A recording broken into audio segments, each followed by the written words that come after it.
Okay, hi, my name's Nigel and my mate Simon, who's hiding behind the camera at the moment. Hello. But hopefully not for too long. We're going to shooting these videos just to share with anyone who's interested our sort of hobby, passion, whatever you want to call it, of shooting. As you can see, there's an array of weapons behind me laid out on the table, which is near as damn it my collection of guns over my lifetime so far.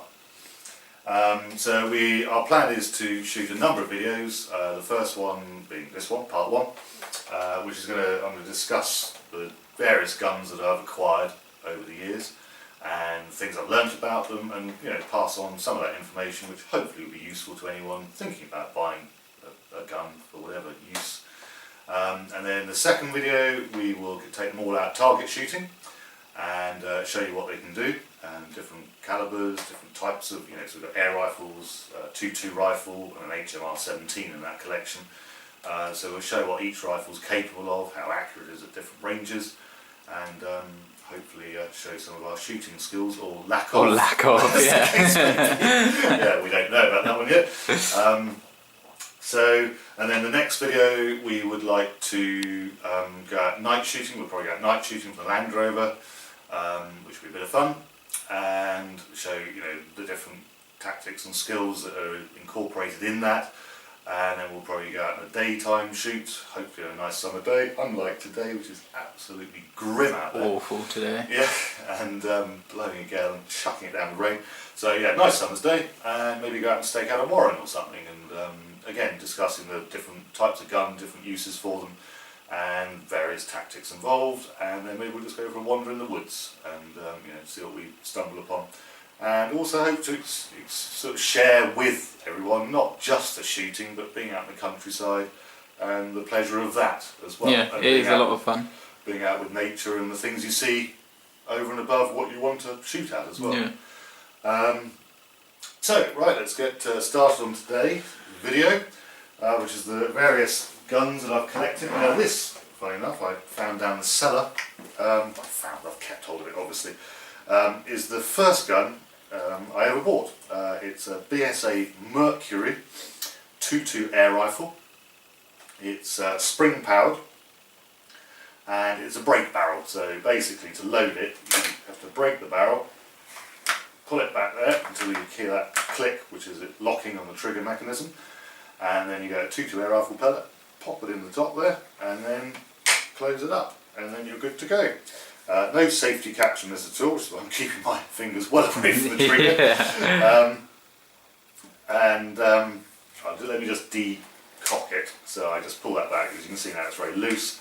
I pull it to that point, and then you can hear the click of the trigger, which is then releases the pressure of that spring. So that's now totally safe. So spring powered, meaning that basically when you pull the trigger it releases a spring which pushes a piston down this chamber, which then forces the air out, pushing the pellet down the barrel and out the other end. This is now 35 years old, this gun, scary. Bought it at the age of 16 when I could legally buy an air rifle on my own, because my dad wouldn't give me permission to buy the damn thing. Oh. I still hold it against him today. Yeah, I mean, break barrel guns to me are a thing of the past, as I'll show you when I show you my next air rifle, which is the PCP, which is a sort of can't remember, what is it? I can't remember now. Pre-charge? Pre-charge, that's yeah. it. Cheers. Yeah. Got it the first time round, and completely forgotten this time round. Yeah, as we see when we move on to the pre-charged air rifles, to me this is the thing of the past. But everyone's their own, and it's still got a space in my heart, being my first gun. And we will take it out target shooting as well and see what it can do. I did actually fire the first shot I fired at it probably a decade, about 10 minutes ago, in the garden, just to check that it would push a pellet out of the barrel, and it still does. So that's got to say a lot. Right, so on to the next air rifle. I did have another one in between these two, which was a Viroc HW35, and that was an underlever, very heavy, quite short, and instead of like this one breaking the barrel, you have to push a little button here which then pull the lever down, basically the same action as breaking the barrel. The advantage being that there can be no sort of play in the barrel at all because it's just the lever coming down, and then you undo the little slot here, push the pellet in, close it up, and then you were good to go. So that was a Vira HW35, very accurate up to about 30-35 yards. From memory it sort of lost some of its accuracy after that. Very heavy, and again compared to the pre-charged air rifles we will see, just one shot, then you have to cock it, put the pellet in, reload. So I sold that one to a friend of mine who's still got it. So right, on to the first of my pre-charged air rifles. I bought this second hand through a contact in the pub. This is an Arms S410. Fantastic little gun.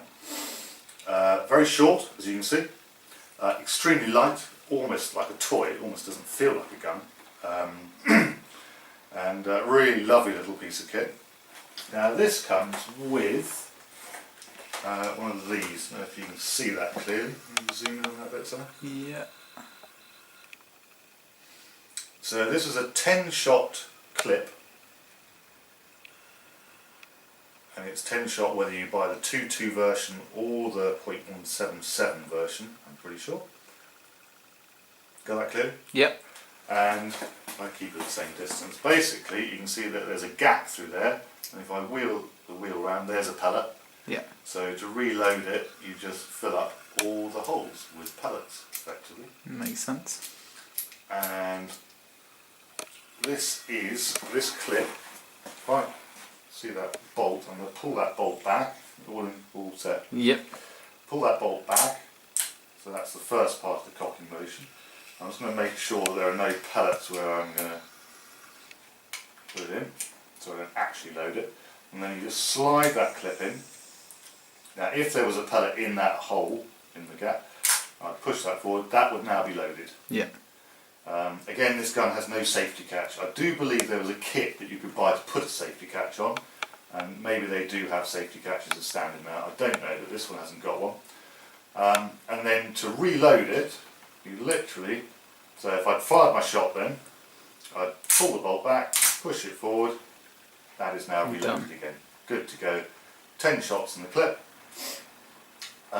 One disadvantage of this loading mechanism is the fact that if I had pellets in the magazine, I would now have 2 pellets up the barrel.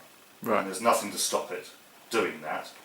So if you forget that you haven't fired the gun and you go to reload it, you will shove a second pellet up the barrel, and you can shove all 10 up the barrel and then you won't get them out. Yeah. You have to take it to the gun shop or find something to push down the barrel, push them all out the other end.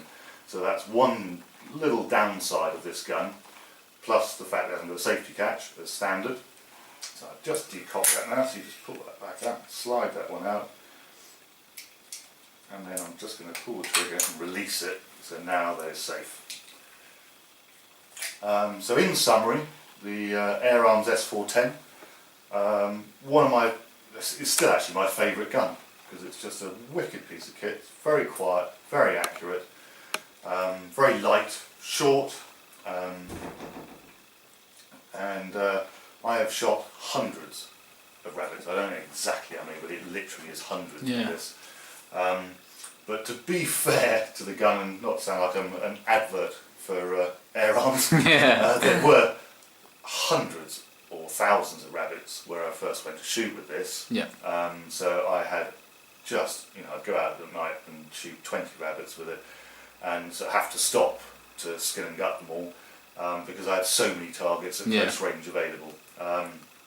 And the reason I moved on to the next step was actually the rabbits got fewer and fewer, and I needed something that would fire a longer range and had a little bit more power behind it to take body shots at longer range and head shots at longer range, so on and so forth. So, everything has its limitations, and this is no exception.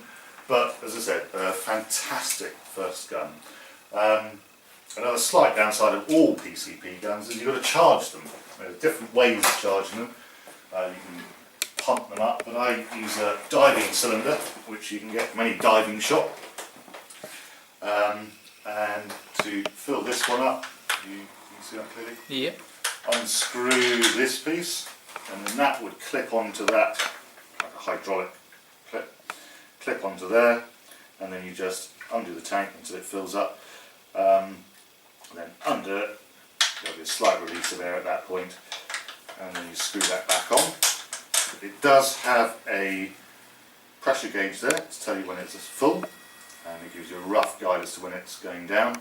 I would say you can safely get 40 shots out of a full load of gas, that is, out of this gun, which is more than enough for most hunting expeditions. But if you go out for a good target shoot for the afternoon, chuck that in the car and you're sorted anyway. So, as I said, number of rabbits on my shooting areas got fewer and fewer, and so I wanted something with a little bit more range and a little bit more power for that range, and also just a new toy, I suppose. Yeah. I think it's 3 years, 2 or 3 years of shooting with this one, so I just fancied something a little bit bigger, a little bit better. And I was talking in my gun shop, and he said, well, why don't you go for a firearms licence and get an FAC air rifle? So I took his advice, applied for an FAC, firearms certificate that is, through the police. Got that back through and purchased this gun. So this is a Virac HW100. A lot more of a beast, a lot longer, and quite heavy as well. It's quite a heavy piece of kit. Yeah, it looks it. Now this one uses similar idea, but totally differently done. Now this is a very solid metal magazine. Yep. And this holds 14 shots, which, it sounds silly, but it's really nice to have 14 shots. You fire off a couple, you don't even think about reloading your clip. Whereas with the 10, you fire off 3 or 4, and you think, I better reload, just in case you walk into the 10 rabbits around the next corner, which you rarely ever do. But yeah, so a nice little touch, 14 shot clip. Similar idea again, but this loading mechanism is superb on this gun. You click that back. The first part is spring loaded, so you literally just touch it and it comes back on its own. Yep. So there's no effort there. And then you slide the magazine in, and you've got a little lever there. Can you see that there? Yep. And that just clicks into place. If it doesn't click straight into place, just give that a little jiggle. And then you slide that forward, and you are good to go. The gun is now loaded. It's got a safety catch, and the beauty of this safety catch is if the gun is loaded, the safety catch works. If it's not loaded, the safety catch will not work. So you know whether it is loaded or not. Yeah. 100%. Whereas with the air arms, you have no idea. Yeah. Apart from pulling the trigger. Yeah. And then you find out. And this one cannot double load. So you cannot get a second one in up the barrel either. So that's two really good ways of doing that. But once it is loaded, it is loaded. You can't unload it like the first one. Yeah. So I'm just going to step outside and fire this off.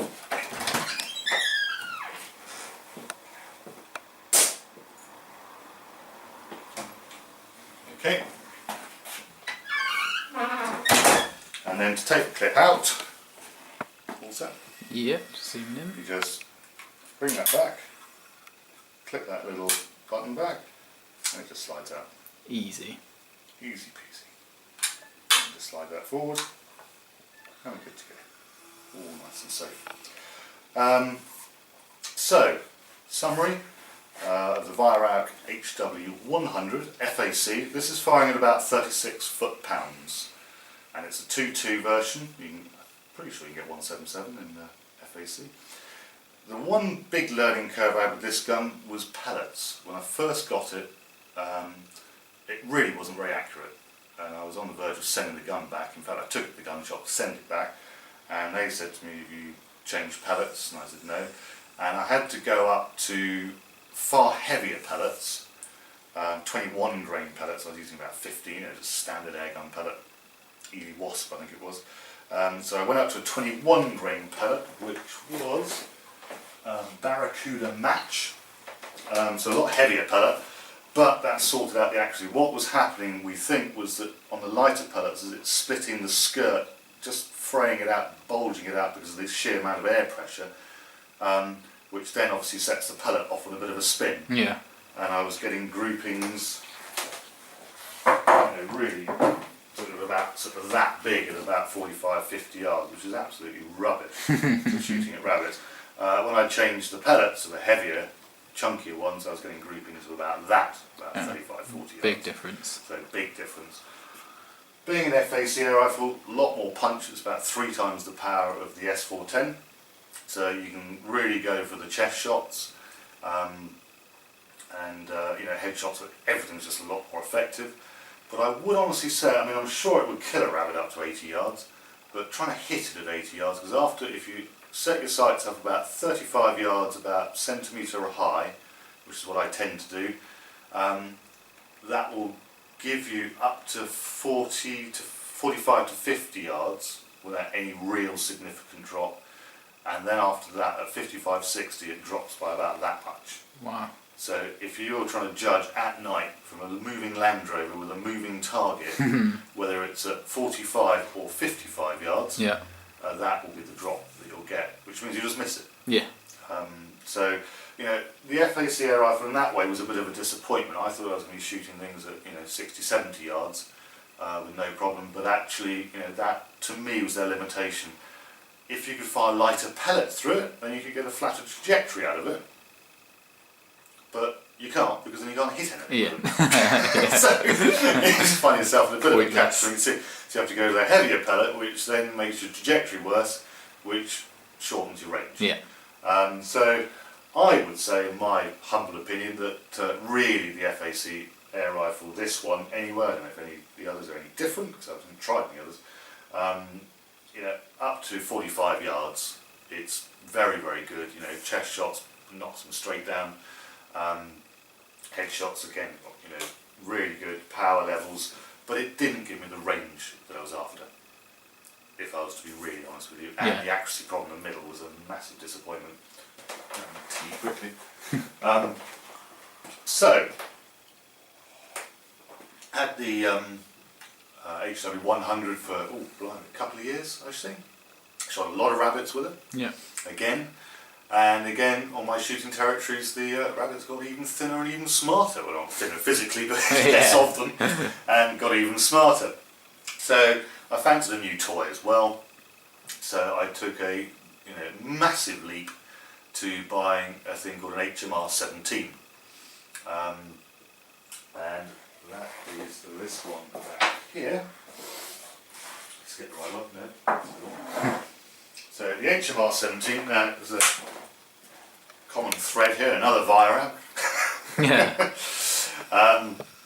When I got my variation through, which is when you apply to the police to get another gun or change guns, I got my variation through and I was so excited. I promised myself I was not going to hurtle off and buy the first gun I saw, which is what happened with the Virab HW100. Yeah.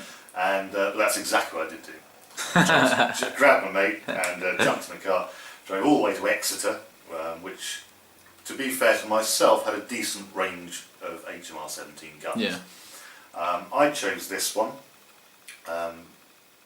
mainly because of its length. I did a lot of Land Rover shooting, so the gun can be on the back seat like this, and I need to get it out and over and out of the window. So it's very, very short, even with the moderator on it. This is with a moderator, so without the moderator the barrel end's there. So wow. It's tiny. Yeah. So that was really important to me.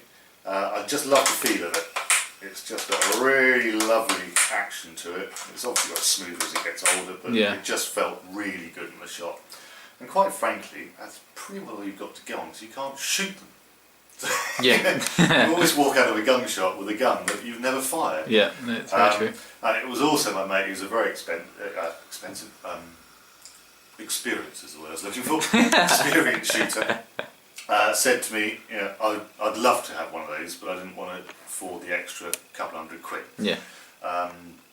Because the other option was the CZ American, which I've actually used one of those in 2.2. Really good guns, but they are exactly what they say on the tin. They just are a really good gun, but they're budget guns as well. Yeah. And in fact, the difference in accuracy and everything else is no difference to this one. I just preferred the feel and the length of it. It was just really good length and suited me. So, what this fires is, disappear into darkness for a minute, is an HMR17 Bullet. If you can zoom in on that. Yeah. Yeah, you got it? Yeah, got it. So, I don't know if you can see that little tip on the end? It's a Just polymer see that. tip, Yeah. and then the next bit down is brass. Very light, 17 grains, but travels at about 2,500 feet per second, so it breaks the sound barrier, Blimey. goes like holy hell, and when it hits its target, it effectively disintegrates. And that's, I don't know how it all happens really, because I'm not very scientific at these things, but this polymer tip and the sheer speed of it, it then disintegrates on impact, unless it hits something really hard. I forgot to bring that piece of oak from the pub. Oh, yeah. But Simon's seen it, and it's a piece of oak about that thick. Yeah. And when this bullet hits something hard, it just drills through it. Yeah, it's incredible. And when I first fired this piece of oak, I don't know why I did it even, just to see what it did, I suppose. Yeah. And there was a little tiny hole on one side, and it gone straight through the other side at 50 yards. Yeah. And I thought, oh, God, I didn't get something I wanted to shoot through brick walls. Yeah. I've just bought something that's way beyond what I need, and just absolutely lethal. Yeah.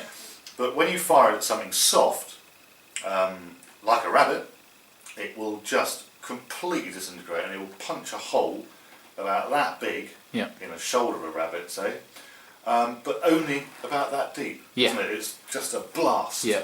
And so it basically delivers all of its energy into the target, Yeah. which is what you want for sheer knockdown Yeah. power.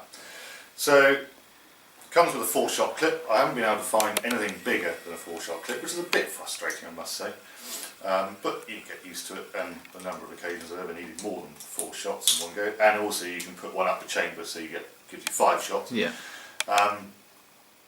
So being so light, with such a high velocity, you get an incredibly flat trajectory on it. Just bear with me a sec, because I've got a target in here somewhere. Being the nerd that I am, but this explains it better than anything else. I was just trying out having a little target session,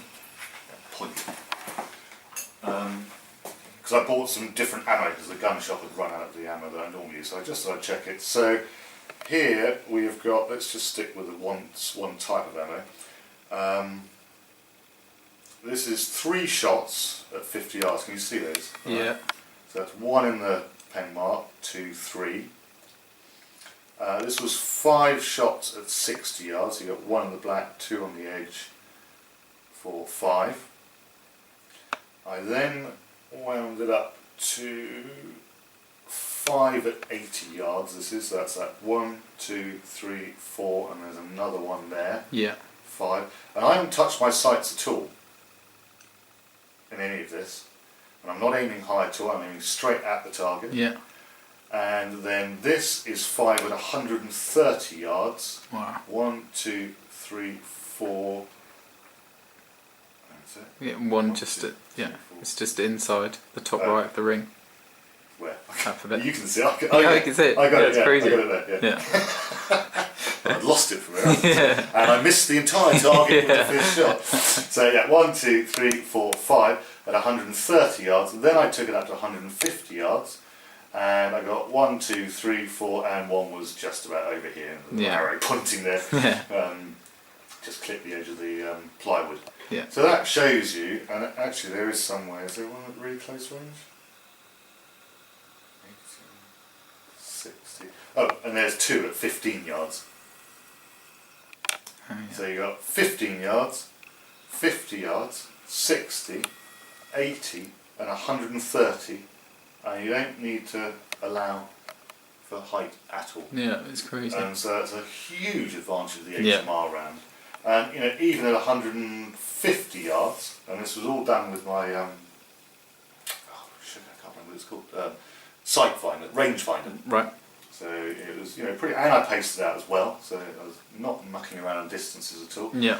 So even at 150 yards, I mean, what's that? You've got to aim about 3 inches, 8 centimetres, Yeah. depending if you want to be modern or not. Yeah.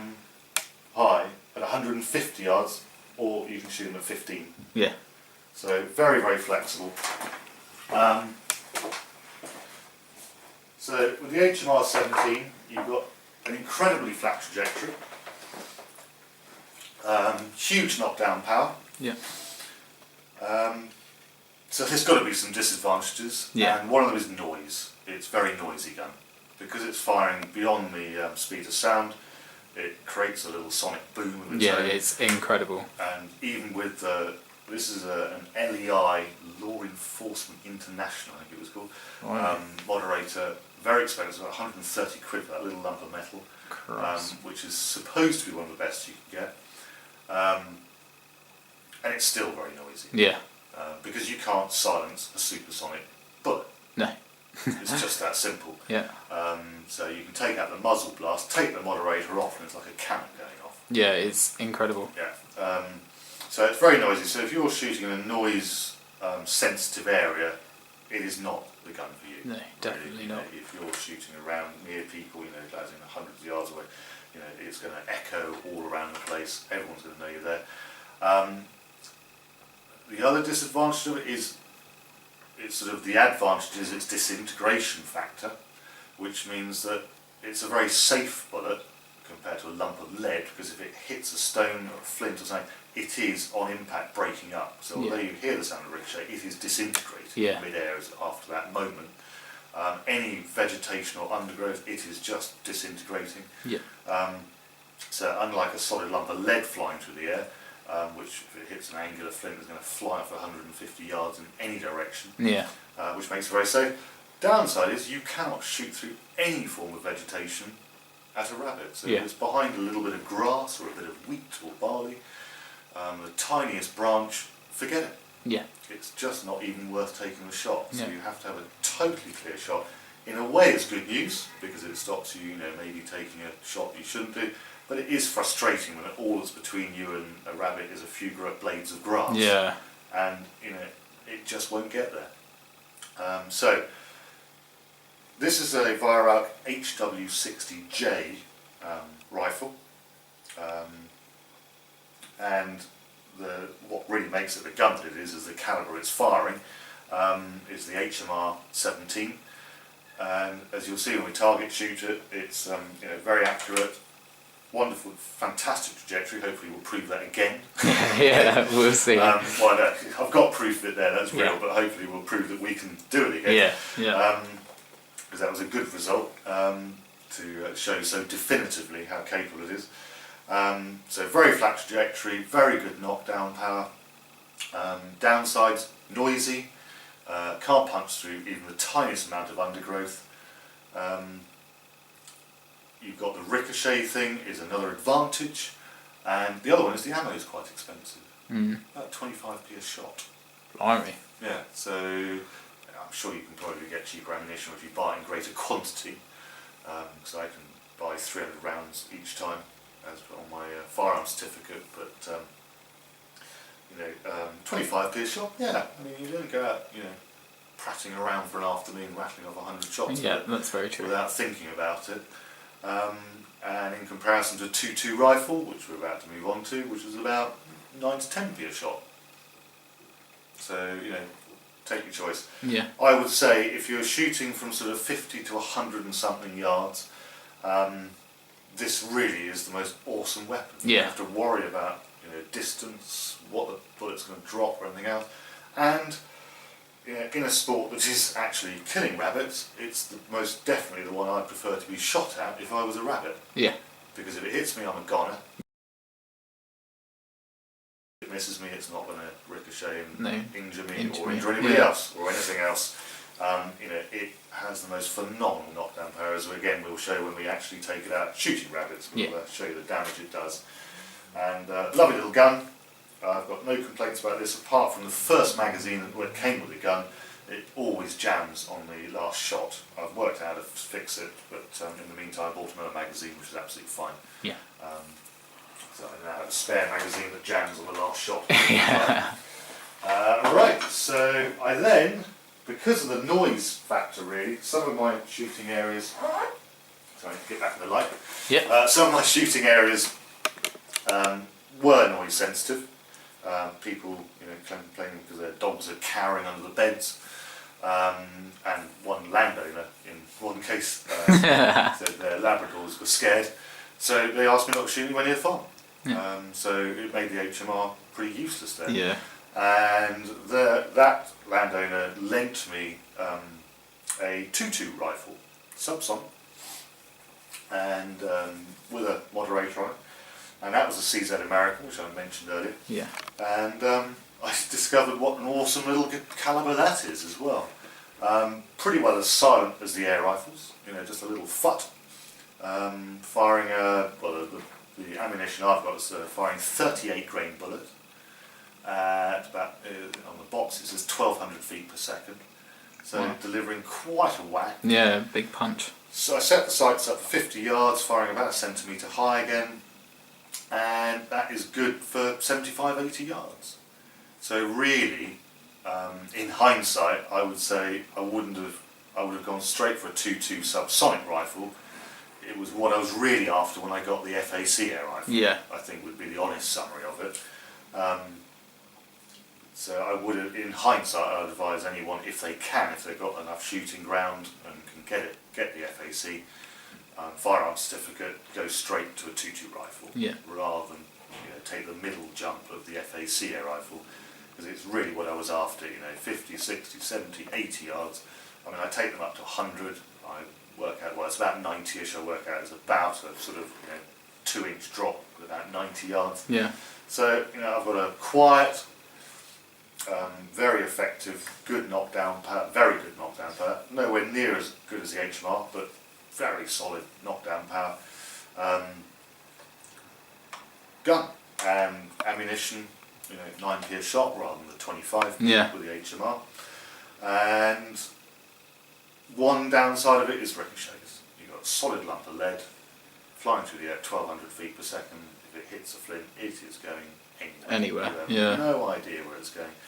And actually my nephew does a lot of shooting, said they once fired tracers out of their 2.2s into the field, and he said it was terrifying where they went. Yeah, I bet. Just watch them just yeah. You know, and because it's tracers you can see them. You can see. So yeah, that's one thing you've got to be very careful of. And of course, being a solid lump of lead, it will go straight through a rabbit at 50 yards. You know, unless you're hitting something solid like some bone or solid muscle. Yeah. I've known it go straight through both sides, and you can hear it ricochet off out the other side. Wow. So you really have to think. You know, with all guns, you have to think where you're shooting. Yeah. Yeah. What's behind you at all times, but you know, certainly with this one, it's, you know, very serious. The HMR is breaking up after a blade of grass. For God's sake. So. Yeah. But it will go straight through a 1.5 inch lump of oak. Yes. So remember that one. Yeah. So again, actually, I forgot to say it's exactly the same gun. I seem to be addicted to Virax. It's a Virax HW60J. Again, short. It's got a slightly longer barrel. Yeah. Than 1.7. I bought this moderator a lot cheaper, but with a 2.2 subsonic, you don't need anything too flash to really silence it down. I think this is a Sax. I don't know the gun shop said. Very, very good moderator. You know, it's just a little fut, as you'll see when we go out target shooting with them. Yep. I won't actually show you the ammo. It comes with a standard 5-shot clip, but I bought a 8-shot clip. So that is what the 2.2 rifle is firing. I'm not going to show you how to load it inside the house because that's really stupid. Yeah. So that's the lump of lead that's flying through the air. So if you compare that to an air rifle pellet.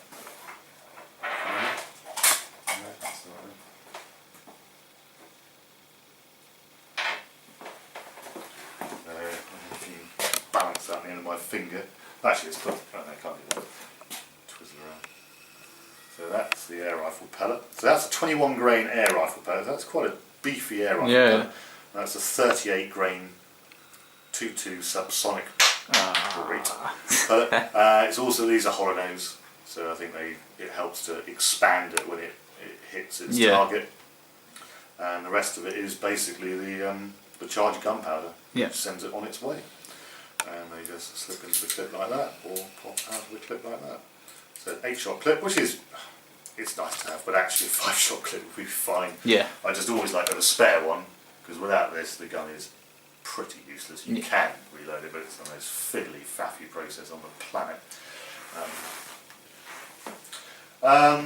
Other equipment that I've got, about 3 years ago, it was when I bought the HMR17. I was thinking to myself, when I was shooting at lot farther ranges, to me at that time, 45 yards was a long shot. Long range, now suddenly I'm going up to 100 yards. It took me quite a lot of time to get used to it, actually, to even think of raising the gun at something at that range. But with the HMR, you get there fairly quickly. So I purchased these, and I have to say I'd never go out without them. Compared to freestanding shooting, it's just superb. And I think if I was to be really honest with myself and anybody else, I'd say my chance of hitting a rabbit at 100 yards freestanding would be about 4%. Yeah. I mean, the tiniest wobble and you're not going to hit it. No. Whereas with these, I'll just use the air rifle to demonstrate. No matter which gun, so put the gun there, and I just wrap my hand around there, so I clamp it in to the sponge on the side, and you've got a pretty rock steady resting place. I'll just show how I would use them at night, or just walking around actually. I have the gun over my shoulder. I just carry the tripod just slightly opened up, just so you know which way they're going to open. Get out of the way if I fall over there. And see something in the distance, and you just pop the front one out, bring the two back, make sure that's tight. Doesn't have to be, but I just like that to be tight. Yeah. And then go up to the shoulder. I'll just turn it slightly away from your side. Yeah, thanks. and you're up and go. And there you go, rock steady. Yeah. Absolutely brilliant pieces of kit. I know you can buy bipods as well, which extend out from the gun, but in my mind, if you're shooting off the back of a pickup, those are by far the best piece of kit. You don't want this in the back of a pickup. No. But the sort of shooting I do, which is on foot or shooting out the window of a Land Rover, on foot bipods, you've got to extend them all out and then stand and get them all out, and you've got to carry all that stuff on the front of the gun as well, because it's all attached. Monopods as well, same thing, but great idea, but then you've got your sideways wobble, almost the same. It'll stop you wobbling up and down, but what the hell, there's 3 pieces of feather-like material. It all folds up to being a couple of feet long anyway, and absolutely great. What you do definitely need is a strap around your gun, because as you can see I'm trying to fold it up there one-handed, and it's not going to happen. So you need to have that shoulder strap. But the way I look at it is, for all the rabbits the few rabbits that I might have missed by having to do that and then this, and by that time they have gone, pales into insignificance compared to how many rabbits I'd have missed if I didn't have that to rest on. Yeah, yeah. And taking longer shots, 100, 120, 130 yards, quite frankly, my chances of shooting those freestanding out in the middle of the field are virgin on nil. Yeah, slim to none. Yes. So I think that pretty well concludes. One other piece of kit, which isn't really much to show, but is the rangefinder, which my wife bought me for my birthday. Just like a little pair of binoculars. These are quite expensive though, to be honest. She treated me. You basically look through the eyepiece, push the button saying action, and it tells you how far away things are. Really handy if you just drive up in a Land Rover, think, well, I'll stake out that rabbit warren for a while, so you can pull this out and you go, right, well that's 120 yards, that's 60 yards, that's 150, so, you know, like with the HMR, I'd know that those are all within my range, apart from 150. Well, not little downside, if you are looking in some woods and you pointed at a tree, if you just jiggle slightly, you will then, the crosshair in this thing, will then pick up the tree that's 80 yards behind it. If you're, you know, on a fairly flat ground, slightest wobble, I mean, you know, tiniest wobble, and you will pick up something, you know, you will actually push the button when it's 20 yards closer, 20 yards further away. So again, I'd recommend having a really solid rest, or very steady hands, and do a number of them to get an average. Because, you know, I've done it once and I thought, there's no way that's like 60 yards, and I've done it again and it's 120. I thought, well, that's a bit more like it. And you push the button again and it's 80. You know, hang on a second, am I going mad? And that's what it is. Any slight movement as you push the button, and it literally is taking it where that crosshair is. I assume. Worth the money? Don't know. It's handy once in a while. I don't use it that much.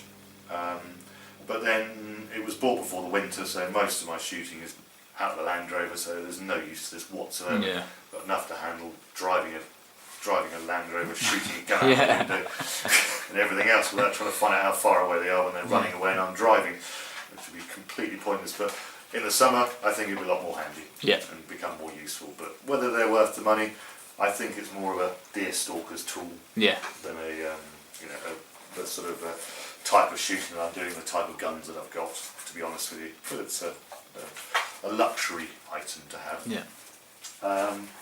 The only other thing I've got really is just my shooting bag full of all bits and bobs. Oh, actually, made me think. Very important piece of kit in here. Shooting torches. Yes. Massive help. All about them. These are LED lenser. Upside down. LED is that Lanza or Lenser? Let me just see and we'll see. Play with our camera. Lenser. Lenser. LED lenser. Bought one of these at a gun shop. He said they were good for 100 yards and absolutely superb pieces of kit. They are not cheap. I think, off the top of my head, the torches were about 60 quid, and I think that these were about 20. This clamp was about 25. And I was going down with a friend of mine who was buying an FAC air rifle, and I was there as an advisor, and I just fancied buying a toy whilst I was there because we drove miles to get to this place. And bought this, and I was driving home thinking, I've been done here. Hadn't any torch that size, and bear in mind it was about 5 or 6 years ago, you know, it's shine 100 yards. But superb piece of kit, I must say. I won't point to the camera, it'll blind you. That's pointless switching a torch on and off. It doesn't show. But honest to God, with new batteries, it is good for 100 yards and beyond with a decent telescopic sight. Obviously, if it's a misty night, you're not going to see a damn thing with any torch. That clamps onto the sight, so you literally just place that over the sight, do that nut up, slide the torch in there, and then just clamp the two together, and you are away. I'll just pop it on a gun actually to show you. S410 as an example. So it really is very quick to put on. Can you still see me here? Yeah.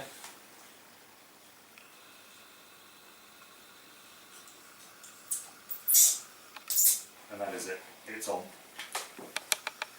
I mean, I never use it as any way of carrying it, but you know, it's that solid.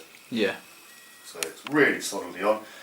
Definitely a piece of rubber. I think it's good gripping. Not at the top though. And then your on-off button is there. And if I click it again, it goes to a dimmer setting. Now that is incredibly useful for rabbits close by because it is such a bright light that they tend to move away from it. So if they're really close, I always just double click it so it's on its dim setting, and I can see a rabbit up to about 20, 25, 30 yards with that dim setting, and then full setting, as I said, up to 120 yards. I've shot rabbits at night with this torch. So just very simple, very basic, but really effective. One note of caution: I did try rechargeable batteries in them, but they just die too quickly. Yeah. You know, they were fine for a little while, and then they sort of dim a bit when you put the torch on, and then brighten up a little, and then dim. Yeah, I've given up on them. I just used them in my head torch. Yeah. It wasn't worth it. It was trying to save a bit of money on batteries and be a bit more ecologically friendly. I also bought a second one, which is very useful because then I can night shooting. It is tripod, torch, so I can just walk along, shine the torch. So that means I'm not waving around an 8-pound torch. Yeah. And also, more importantly, pointing a gun Yeah. all the time. Yeah. Which is sort of asking for problems and gives you severe neck and shoulder ache. So I can just look around for rabbits as well. I don't see anything for half an hour. My arm is now not dropping off and I'm getting really frustrated. See a rabbit, I pop that in my pocket, out of the tripod, over with that one, and then I use this one to shoot it, like that. And I'm on, and off, and back we go. And then back to walking around. Yeah. So Very efficient. really good investment, but you know, it's basically 140 pounds worth of torches. So wow.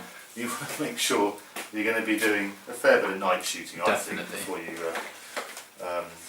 go into that sort of investment level. But I go out every week, twice a week, sometimes 3 times a week. Yeah. And I've had these torches now for must be about 3 years. Oh wow. So I got a hell of a lot of use out of them, and they're as good as the day I bought them. Yeah. And I've never had a bulb go either. So I think that pretty well concludes. I don't think I've forgotten anything. I think that concludes our introductory video Indeed, indeed. to our world of rabbit shooting. So we will, the next time, on the next video, we're going to go out and have a target shooting session with our small armoury here. Yeah. So we need to wait for a decent day and some decent weather. We'll make the whole process a lot more pleasant. Yeah. And we'll show you what they can do and hopefully what we can Yeah, do as well. fingers crossed. So if you enjoyed the video, look forward to you seeing me on the next one. Cheers. Bye.